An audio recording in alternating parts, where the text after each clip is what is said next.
Okay, we're going to go ahead and get started. Well, first off, thank you everybody for joining us today for our criminal justice reform series launching nationally across America's Feature Foundation's 27 chapters. AFF-Phoenix and friends from across the country joining us this evening. Thank you for tuning in. Today we're going to be discussing civil asset forfeiture, a policy many Americans have heard of, but very few understand. As stated by one of my colleagues in Liberty, civil asset forfeiture is a legal fiction. And today we're going to discuss why reforming this archaic law is so important to our freedom in the criminal justice system as a whole. So with me today, I have two leading policy experts from the Goldwater Institute, Mr. Matt Miller and Ms. Jenna Bentley. How are you both today? Good, thanks for having us. Excellent. So a little bit of background on the Goldwater Institute. They are the nation's leading public policy and litigation center based here in Phoenix, Arizona. They work in capitals, courtrooms, and communities nationwide to advance and defend the constitutions of the United States and in all 50 states. An incredible organization. I recommend you check them out just as well at goldwaterinstitute.org. With that, Matt and Jenna, would you mind introducing yourselves and tell us a little bit about your role at Goldwater? Sure. So Jenna Bentley, I'm the Director of Government Affairs here at the Goldwater Institute. A simple way of putting it, I am the lobbyist for the Institute here in Arizona. So I have the pleasure of working alongside a lot of the attorneys to help draft the policy. And then we go down and help lobby it at the legislature and hopefully get it passed here in Arizona. Excellent. And Matt? I'm a senior attorney at the Institute. I get to sue the government for a living. Wonderful. Is a lot of fun. Been doing this for about 12 years. I have been involved in several civil forfeiture cases, in addition to a number of other constitutional cases. And we're looking forward to helping spread awareness and understanding of what happens with civil forfeiture and why it's something that every citizen should be concerned about. No, exactly. And that's why we're all here today. So thank you both again for joining us. Just when we thought 2020 couldn't get any more intense, June has found our country at a crucial turning point. As we as Americans work to find solutions to the policy and societal problems that recent events have thrust into the spotlight, we at America's Future Foundation want to bring resources to help inform your thinking. So this month, AF will focus on conversations on topics such as criminal justice reform and police accountability, something crucial right now. As part of this, we're launching a multi-chapter series in partnership with various think tanks, including the Goldwater Institute, across the country that will cover important topics like civil asset forfeiture, qualified immunity, community supervision, and more. And tonight, we're kicking off part one of that series. So with that, I'm going to jump into it, you guys. Whoever would like to go first, tell me a little bit about civil asset forfeiture and what that means. Sure. So civil forfeiture is, as you said, it's a legal fiction. It is something that the government can use to effectively bring criminal charges against property instead of against a person. It started originally because there was some property that the government needed to get at that was either hidden or where the person had left the jurisdiction, the property was left over. But we knew the person was guilty of a crime. The person would have been convicted of a crime. And the government could then obtain the property because that was the fruits of the crime. Now it is often used without any kind of a criminal conviction. It is used in order simply to take property from people who are accused of a crime but never convicted. It goes into the civil court system instead of the criminal court system, which is why it's called civil asset forfeiture. And the burden of proof is often flipped depending on the state. So instead of the government having to prove beyond a reasonable doubt that you committed a crime, the property owner has to prove that they're innocent of the crime. It turns that burden of proof on its head. And many times either the property owner can't or won't or can't afford to even challenge the forfeiture. And the government is allowed to keep the cash, the car, the home, the business, whatever they had a pretext for seizing. And it has become, in many instances, policing for profit. Wow. And is this why people should care about civil forfeiture? Well, people should care about civil forfeiture because it can happen to anyone. We hear about the outrageous cases, and I think we'll probably talk about those some this evening. But a lot of forfeitures involve cash below $1,000. They involve an inexpensive car. Imagine you're pulled over by the police. You have a job where you're paid in cash. Maybe you do odd jobs, maybe you do day labor. You get pulled over for speeding or some other traffic infraction, and the officer says, well, by the way, do you have any cash on you? And so you have a choice. You can either refuse to answer the question, which might lead to being detained for longer. You can lie, which is never advisable. Or you can say, yeah, I have cash on me. And then the officer says, well, how much? Well, I've got about $800 in my wallet. Oh, where did that come from? That came from some work that I did on somebody's house. Do you have any receipt for that? No, I don't. And so the officer will seize the cash, claiming that it's perhaps being used to facilitate a drug transaction or some other crime. You are then sent on your way, and the civil forfeiture proceeding is instituted against the cash. So it would be state of Arizona versus $800. And if you wanted to get your money back, you'd have to hire an attorney, go to court, prove to the judge where you got the money from, and then maybe you could get your money back. But most people either can't afford to do that or don't have the time to do that. And so it simply becomes a way to fund police activities very effectively and without much challenge. Well, and I would think for people involved in the tourism industry, which is a large contributor to our economy, those tips they're earning as a result of their work working at restaurants or being a barista. So a police officer can essentially take that from them on their way home. Mm-hmm. Yeah, absolutely. When you study civil forfeiture, again, there are the outrageous cases, but most cases involve dollar amounts of $1,000 or less. It's kind of a way to slowly bleed people of their cash and property. Okay. Matt, do you have an example of what a typical forfeiture case looks like, maybe outside of cash? Yeah, well, most forfeiture cases aren't contested.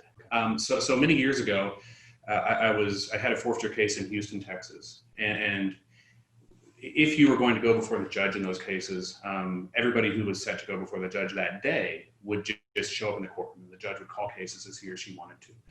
And what you see when you go into these courtrooms that are handling forfeiture cases is that the prosecutors usually set up on one side of the courtroom. Oftentimes they will have filing cabinets full of cases on that side of the courtroom with them. And for case after case, the judge will call the case. Again, state of Arizona versus $800. The bailiff will ask if the owner or his attorney is in the courtroom. The answer is always no, or almost always no. And then the judge will enter a default judgment against the property. And that then goes into the coffers of the police or of the state without any challenge. And that is what the large majority of forfeiture cases look like. Sometimes it will involve an innocent owner. So there are cases, for instance, where someone's adult child is living with them. They will be selling drugs perhaps on the side, or they'll be using drugs. The child will get arrested for selling drugs, often in a small amount. And the police will go after the house of the parents, claiming that it was used to facilitate the crime or that it was the fruits of the crime. And we've seen cases like that where someone has to go to court to defend their house, even though they're totally innocent because their adult child might have been selling drugs on the side.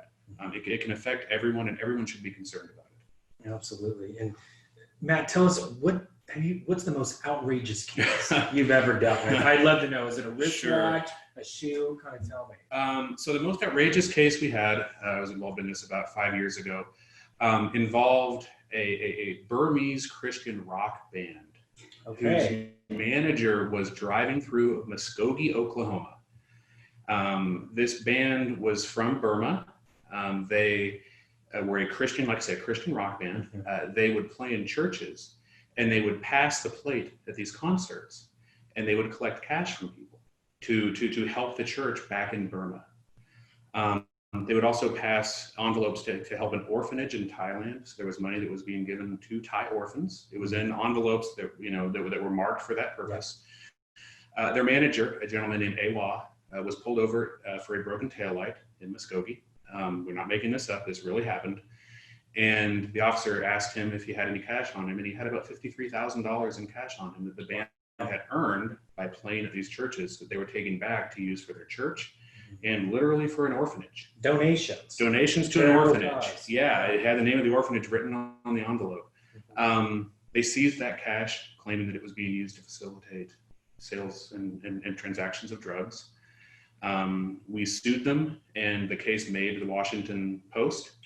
And the day the Washington Post story came out, we got a call from the sheriff saying, "How can we fix this?" And they gave the money back to him. But here was somebody who had a story. He said, "Call my pastor. He'll tell you these churches we've been playing at." I mean, the story checked out, but simply because he had a large amount of cash, they felt like they could take it from him. And if a national law firm hadn't gotten involved, and if the Washington Post hadn't run a story about it, who only knows what had happened to that money?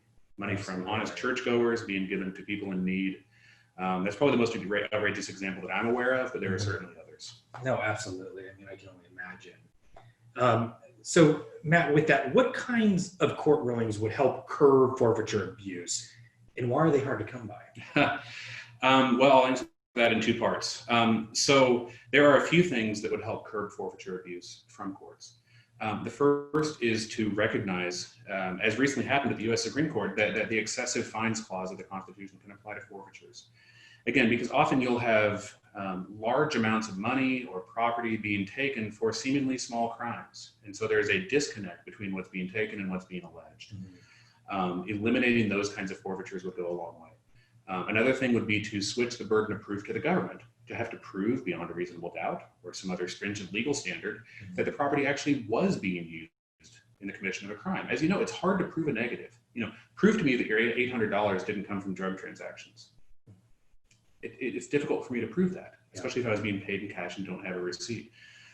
So that would help. Another thing is to take the profit motive out of it. And this is starting to happen, to say that if you're going to seize property and if it's going to be forfeited, at least don't let it go to funding police departments. Have it go to a general fund, have it go to an education fund, so that officers aren't put in the position where their department has a line item in their budget that says forfeiture and they are trying to meet that line item. I imagine that's actually an uncomfortable position for a lot of police to be in. And by taking the profit incentive out of it, you would eliminate that problem for them. The cases are hard to, it's hard to obtain court rulings because the government doesn't want you to. So they can give the property back. And oftentimes when you file a civil forfeiture case, it begins to get media attention. There's an obvious injustice that needs to be corrected. The government will just give them the property back. And that eliminates the ability of the court to rule on what happened. And so it's kind of a game of hide the ball. And it is something that civil litigators around the country are working to overcome. No, that's excellent. That's why we're talking about it today, because it's such an important issue. Jenna, switching gears a little bit. So you're legislative director at the Goldwater Institute. You're the one face-to-face with our policymakers advocating for a reform on laws such as this and so much more. Tell us, Goldwater has been working with the coalition partners on civil asset forfeiture reforms here in Arizona. Can you talk about what's changed in the past few years? Sure. And, to Matt's point earlier, I think it's important to understand how we started with these laws, right? Like civil asset forfeiture was meant as a tool to kind of go after organized crime, right? This is, the RICO stuff. Right, and I think so, people who are familiar with it, when they first hear it, that's what they're imagining, right? We're busting up, these large scale, organizations that are funneling money. But as Matt pointed out, that's not the case. And a lot of the times the majority of seizures are for $10,000 or less in cash. So that's clearly not coming from some organized group, right? These are one-off individuals. And, we've really been seeing that, okay, now that use is we're seeing that change. Now we need to have some reforms to just put procedural safeguards, right? We're going to allow law enforcement to be able to stop the bad actors, but we also need to protect these individuals. So in 2017, we worked with a coalition, Justice Action Network, Institute for Justice, Free Enterprise Club in Arizona. And we were able to raise the standard to clear and convincing evidence before law enforcement could just take your property. So we raised the burden of proof. That might not sound like a big deal, but it really was tremendous. There's probably a handful of states that have been recognizing that, we need to start putting in some guidelines on this. And so that was a first step forward. But it was always our intent to keep pushing, and we wanted to have, an eventual conviction requirement, but, that kind of got the conversation going. We had this great coalition. We started explaining to people, this is why this is an issue. This is something that we need to kind of correct here, especially in Arizona, where we're not seeing quite as many, RICO violations, and it's usually more of these one-time busted individuals. So Janet, I know that here in Arizona, we came close to getting a conviction requirement this year. Very close. Can you tell me a little bit about that bill and exactly what happened? Because I know it was kind of on both sides of the aisle. Yeah. So this was Senate Bill 1556. You know, like I had said, we had started working with the coalition in 2017, and we're pretty vocal that eventually the conviction requirement was something that we really wanted. And, you know, we've seen 16 other states in the country have a conviction requirement now. Okay. So this isn't new, but we feel like that's really important to be able to protect people's personal property. I mean, as Matt said, you know, you can not even be directly involved in a crime, but if it's your property, it can be taken away from you. So we felt like the conviction requirement, I mean, that makes sense, right? Like you should not have your property taken away from you. I think most of us would find that repugnant to know that someone could take your property without you having been found guilty or, you know. So we came really, really close. It was a great bill. We had that. The other thing that the bill did was, you know, if you're a third party, I know the example I love is there was a case that the ACLU litigated here in Arizona where the mother let her son use her car. He got pulled over, was found to, you know, have drugs on him, and they took the car. Now, currently now, because the bill didn't pass, the burden of proof is on the third party to prove that they had no knowledge that there was any sort of crime being conducted with the property. And as Matt said, that's really difficult to prove. How do you prove that this mom did not know her son was doing something nefarious with it, right? So what our bill would have said is, okay, instead of having that burden of proof on the individual, it shifts it to law enforcement that they need to prove that the third party who might not have even have been there actually had knowledge that a crime was being conducted in concert with the property before they can just seize the property indefinitely. So, I mean, we felt like those were two very meaningful reforms that could really help us. We would have, you know, and this is, as you said, this is a nonpartisan issue. We've seen this issue become relevant both sides of the aisle. You know, our coalition that we worked with had some conservative groups, but Southern Poverty Law Center, the ACLU, this is something that I think people recognize as an issue that needs to be reformed. So we were able to pass it through the Senate here unanimously. Okay. And then unfortunately it didn't pass the House, and there were some Republicans who voted no against it. All of the Democrats voted no. I think there was a lot of misinformation that had been pushed out there. I know some people were saying that, you know, this was going to defend or defund the public defenders who don't receive money from this. You know, our Attorney General's office received some money that's, you know, gathered by civil asset forfeiture to fund some small, I think like 11 employees. And so, you know, they had voiced concern about like losing funding there, but it was very unfortunate, and you know, Arizona lost out there. But you know, it's funny when you look at, you know, other states, that California, who I think, you know, we can all agree is a pretty left-leaning state, they have a conviction requirement. So when California is even saying, okay, wait a minute, we need to put some safeguards on this, I think Arizona should kind of be ashamed that we didn't recognize that necessity as well. Absolutely. And I mean, with 16 states passing this law, it only makes sense for the rest of us to start doing the same. And 3 other states have completely abolished the practice of civil asset forfeiture completely. Oh, okay. Yeah. Well, that's excellent. So Jenna, a conviction requirement seems like a common sense requirement. I know about 16 other states require that. Is there anything that is moving this policy more towards a conviction requirement? Like, you know, are these legislators meeting each other halfway on the bill, or, you know, kind of tell us about the progress. Do we think there's going to be a change in various state legislatures this next year? I think so. And like I said, you know, 3 states have completely banned it. I don't know that, you know, I think there are some people who would feel like that would be appropriate. I think there's a lot of states in the middle that are just saying, you know what, maybe we just need to meet in the middle and either start. And, you know, when we first did the 2017 bill and we raised the standard to clear and convincing, we were hearing pushback that, you know, this is going to completely handcuff law enforcement from being able to do this. And we were able to enact that and say, no, you still can.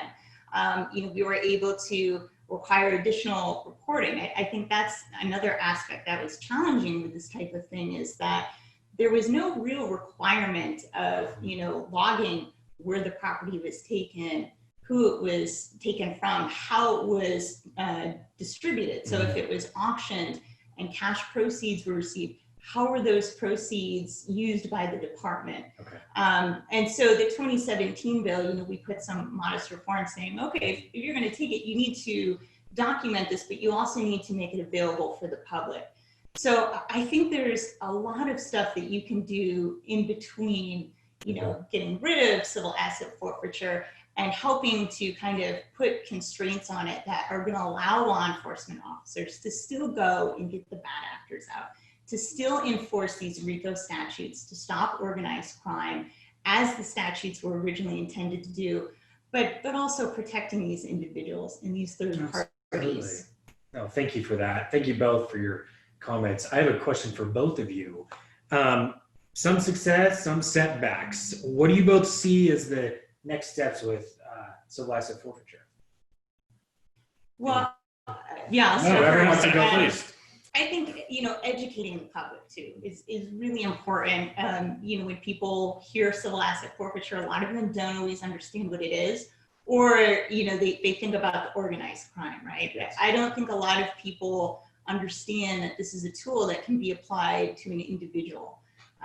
So I think kind of changing, the education out there is really, really important. And then also, making sure that we're, keeping this good coalition together. Like I said, this is an issue that has garnered bipartisan support. It's an issue that I think most people fundamentally, when you talk to them about it, recognize that this is something that, needs reforms on it, and just kind of keeping that message going.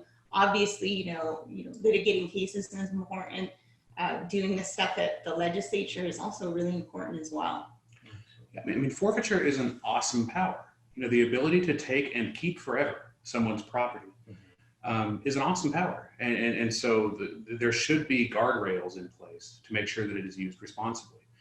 It is also the kind of policing that can potentially erode trust between police and community members. Absolutely. Oftentimes it involves the over-policing of petty offenses, which again can erode that trust.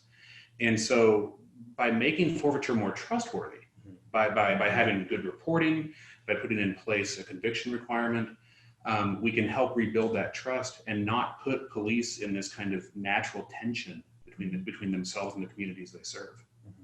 Absolutely. And I think we all can agree, America's criminal justice system as it stands now is flawed in how we deal with both our inmates and also the prosecuting of individuals. And one thing that America's Future Foundation wants to do, especially in light of these riots going on, is really empower people to be knowledgeable about what their rights are, and also communicate to policymakers that they need to start paying attention. And that's why we're having discussions like this today. So thank you both so much for your comments. Thank you for having us. With that, if you don't mind, I'm going to jump into our Q&A. We have two platforms going for everyone joining us now, both on the live feed and then also on our Facebook page. So I see we have a few questions going now, and I will just go ahead and choose here. So here's a question from Nick V. He wants to know, if I am caught jaywalking, are the cops able to take my wristwatch? Generally, no. They could ask you questions, about where you got it. They theoretically could trump up some reason to take your watch. But jaywalking and those kinds of offenses are not typically where we see forfeiture happening. They're not just going to suddenly look at your watch and decide they want it. The more common case, as I mentioned earlier, is with cash or with a car where someone doesn't have complete documentation. Okay. It's people who don't have a paper trail for all the things they own, which is a large percentage of the population. It can be any of us in certain circumstances. Forfeiture allows kind of a loophole in not having that paper trail, and it gives police a pretext to take that money and then force you to hire a lawyer and get it back. Okay, excellent. And we'll move on to the next question here.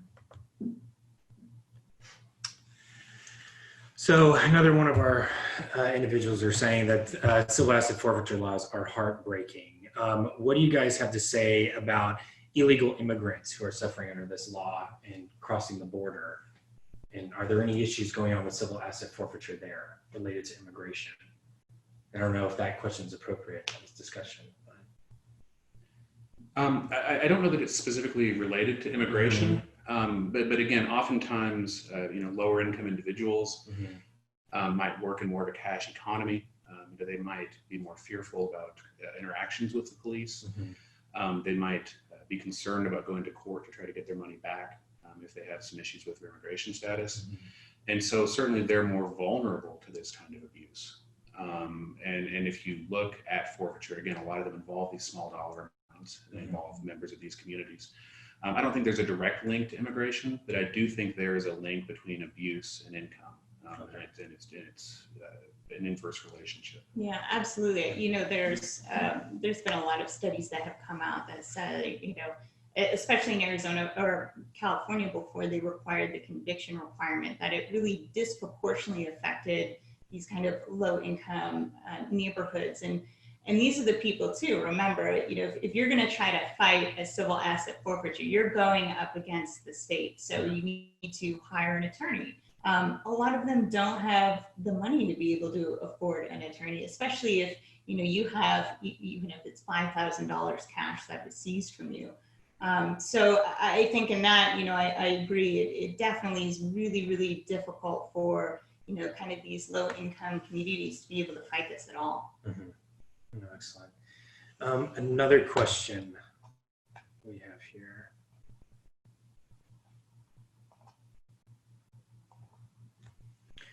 So also related to civil asset forfeiture, this is an interesting question regarding tangible objects. So there was a situation down in Texas where an individual took band equipment from a fundraiser and took it home and got pulled over and had drugs in the car. In a case like that, are they allowed to take the band equipment? And if so, what happens after that, even though there were drugs in the vehicle? Well, I think this goes to Jenna's point earlier about the third party. Yeah. I mean, they can take it, right? I mean, if it's in the car, civil asset forfeiture is not limited to like one specific type of property. If it's involved at all, it can be seized, and then the burden is on that third party. So you said it was band equipment. So the actual owner of the band equipment, they didn't even have to be in the van. They didn't even have to know, obviously, it was taken from them. They would all of a sudden be in the position of having to go to the government and say, wait, not only is this mine and I can document proof of ownership, but now I can also prove that I had no idea that this is going to be used in a crime or, located in a van that was in a crime. And I mean, you can tell for a lot of people that would be overwhelming. I mean, even the thought of having to challenge the government, just might deter people from even wanting to get involved. They might just say, I had no idea there was illegal activity. I'm scared to even put my name involved with this. I'll just kind of walk away. And that's unfortunate. It happens quite a bit. Well, and let's be clear. If, say, the band leader knew the drummer occasionally used marijuana, that would be enough to keep the property forever. I mean, the knowledge requirement is interpreted very low. Yeah, it's very low. So if you knew at all that this person used illegal drugs occasionally, you probably would lose your innocent owner challenge. Okay. We'll take this as our last question related to the Goldwater Institute. Obviously, you guys are doing quite a bit of work in this area. One of our listeners recently saw a blog post from the Director of National Litigation here, John Riches, discussing this. And that's also actually where I got the comment about legal fiction. Tell us a little bit about what the Institute is doing on this initiative. I know we did a little bit of work here in Arizona. Do we plan on looking at other states? And either of you can answer this question. Yeah, for we're sure. looking everywhere. I mean, we continue to work in Arizona, and we're very fortunate to have a great coalition on the ground here. Like I mentioned, Institute for Justice and Justice Action Network. So obviously we continue to kind of watch those reforms, and I think it's kind of a two-step approach. Is obviously we push proactive reforms, but we also watch for bills that maybe are broadening the definitions or kind of loosening. It's very easy to have someone go down and say, but this is to help fight crime. And, people kind of say, okay, that must be important. You need to do it. But it's important to watch that, like roadside waivers and stuff like that. As we start to see an expansion into the use of those, it's important that we kind of stop that and make sure that if it does get enacted, it's appropriate and it has the right oversight. So also, proactive and also being kind of offensive too.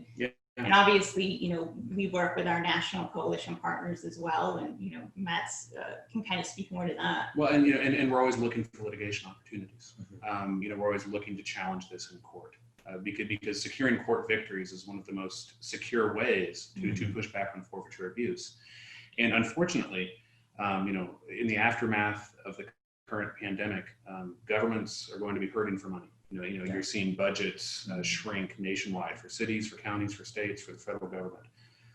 Kind of like writing more speeding tickets. Engaging in more forfeiture will be an attractive avenue to raise money for needed government services. So you do think there's going to be a rise in these cases? I'd be surprised if there isn't. And it's not even anecdotal. Institute for Justice did a study that showed in times of recession, when police departments are, losing cash, or maybe they're not getting the legislative appropriations they're used to function, we've seen an increase in civil asset forfeiture use. So it's a very, as we're getting, kind of recovering from everything that happened with, COVID-19 and people's businesses being shut down, that's impacted state budgets. It surely will impact law enforcement budgets.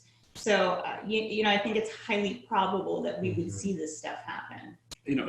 We asked Americans to make a tremendous sacrifice during this crisis. Many of them saw their jobs lost. Many of them saw their businesses shut down. Americans, certainly everybody did their part, and many made great sacrifices to try to combat this pandemic. And in the aftermath of it, we owe them all the freedom and protection for their property rights that we can give them. Absolutely. And so rather than rolling back forfeiture reforms or engaging in more forfeiture going forward, we should be putting our foot on the throttle and protecting property rights as much as we can going forward, because everybody needs it as they try to recover from what happened to them. Absolutely. And I know myself and those listening are glad to hear that Goldwater Institute is leading this and doing an incredible job at that. So thank you both very much for joining us today and participating in this discussion. Thank you for having us. Thank you. Enough.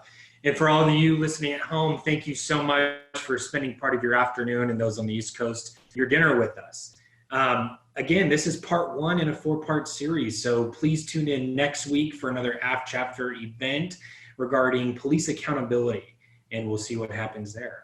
From here of us at the Goldwater Institute, thank you guys for tuning in, and enjoy the rest of your evenings.